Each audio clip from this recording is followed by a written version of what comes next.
வச்சுருவோம். நல்லா வெங்காய தக்காளி எடுத்து இப்போ ஆட் பண்ணிக்கலாம். நல்லா அந்த சோம்பெலாம் பொரிஞ்சோடனே கொஞ்சோண்டு லேசாக கல் உப்பு சேர்த்துக்கலாம்.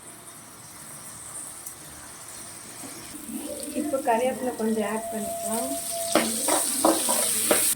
இப்போ முட்டையை ஆட் பண்ணிக்கலாம். கொஞ்சம் தேவையான அளவு நீங்கள் எவ்வளோ செய்கிறீங்களோ அதுக்கேற்ற மாதிரி முட்டையை ஆட் பண்ணிக்கலாம்.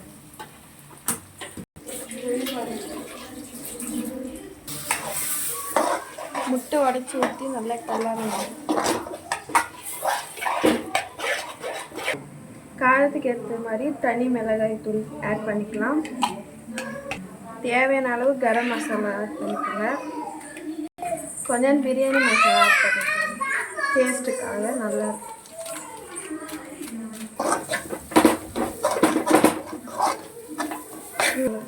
இப்போ நல்லா மசாலாலாம் முட்டையில் நல்லா இதுவாகி இப்போது அந்த தேவையை எடுத்து போட்டுக்கலாம்.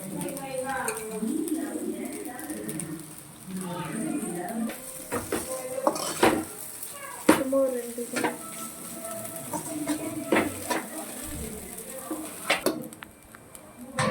நம்ம தேவையான அளவு உப்பு பார்த்து போட்டுக்கணும். அந்த சேமியா வேக வைக்கும் போதே கொஞ்சம் உப்பு போட்டு செய்யும் போது கொஞ்சம் உப்பு போட்டுக்கணும். அப்போ தான் டேஸ்ட்டாக இருக்கும். உப்பு இருந்தாலும் லாஸ்ட்டாக சோயா சாஸ் கொஞ்சம் மேலே ஊற்றிக்கோங்க.